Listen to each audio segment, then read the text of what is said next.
जगत में प्रत्येक व्यक्ति को किसी ना किसी प्रकार की निर्बलता अवश्य होती है। जैसे कोई बहुत तेजी से दौड़ नहीं पाता तो कोई अधिक भार नहीं उठा पाता, कोई असाध्य रोग से पीड़ित रहता है तो कोई पढ़े हुए पाठों को स्मरण में नहीं रख पाता। ऐसे अनेकों उदाहरण और भी हैं। क्या आप किसी ऐसे व्यक्ति को जानते हैं जिसे सब कुछ प्राप्त हो और हम जीवन की उस एक निर्बलता को जीवन का केंद्र मानकर जीते हैं? इस कारणवश हृदय में दुख और असंतोष रहता है सदा। निर्बलता मनुष्य को जन्म से अथवा संजोग से प्राप्त होती है, किंतु उस निर्बलता को मनुष्य का मन अपनी मर्यादा बना लेता है। किंतु कुछ व्यक्ति ऐसे भी होते हैं जो अपने पुरुषार्थ और श्रम से उस निर्बलता को पराजित कर देते हैं।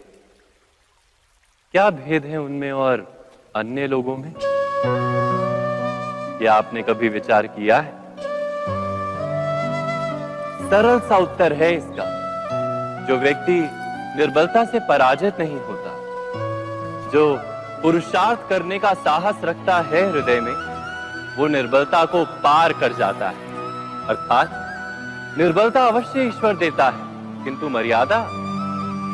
मर्यादा मनुष्य का मन ही निर्मित करता है। स्वयं विचार कीजिए।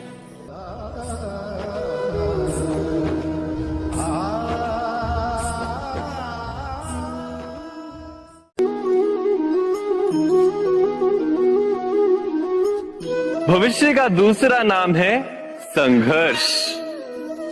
हृदय में आज इच्छा होती है और यदि पूर्ण नहीं हो पाती तो हृदय भविष्य की योजना बनाता है। भविष्य में इच्छा पूर्ण होगी ऐसी कल्पना करता रहता है, किंतु जीवन ना तो भविष्य में है ना अतीत में। जीवन तो इस क्षण का नाम, अर्थात इस क्षण का अनुभव ही जीवन का अनुभव। पर हम ये जानते हुए भी इतना सा सत्य समझ नहीं पाते। या तो हम बीते हुए समय के स्मरणों को घेर कर बैठे रहते, या फिर आने वाले समय के लिए हम योजनाएं बनाते रहते हैं और जीवन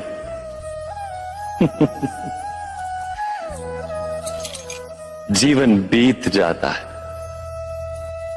एक सत्य यदि हम हृदय में उतार लें कि ना हम भविष्य देख सकते हैं, ना ही भविष्य निर्मित कर सकते, हम तो केवल धैर्य और साहस के साथ भविष्य को आलिंगन दे सकते हैं, स्वागत कर सकते हैं भविष्य का।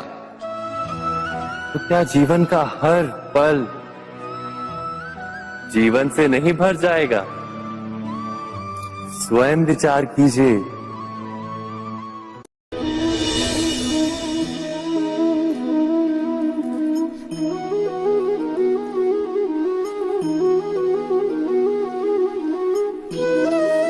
ज्ञान प्राप्ति सदा ही समर्पण से होती है, ये हम सब जानते हैं। किंतु समर्पण का वास्तविक महत्व क्या है?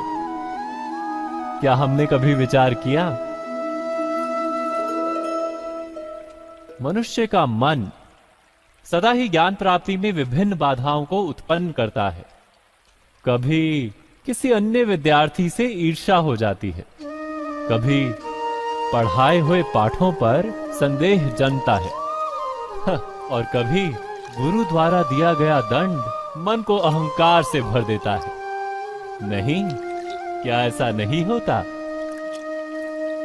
न जाने कैसे कैसे विचार मन को भटकाते हैं, और मन की इसी अयोग्य स्थिति के कारण हम ज्ञान प्राप्त नहीं कर पाते।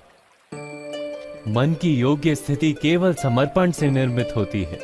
समर्पण मनुष्य के अहंकार का नाश करता है, ईर्ष्या, महत्वाकांक्षा आदि भावनाओं को दूर कर हृदय को शांत करता है और मन को एकाग्र करता है।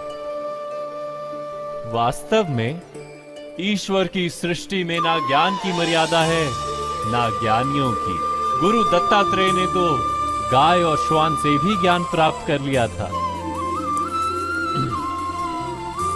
अर्थात विषय ब्रह्म ज्ञान का हो या जीवन के ज्ञान का या गुरुकुल में प्राप्त होने वाले ज्ञान का, उसकी प्राप्ति के लिए गुरु से अधिक महत्व है उस गुरु के प्रति हमारा समर्पण। क्या ये सत्य नहीं?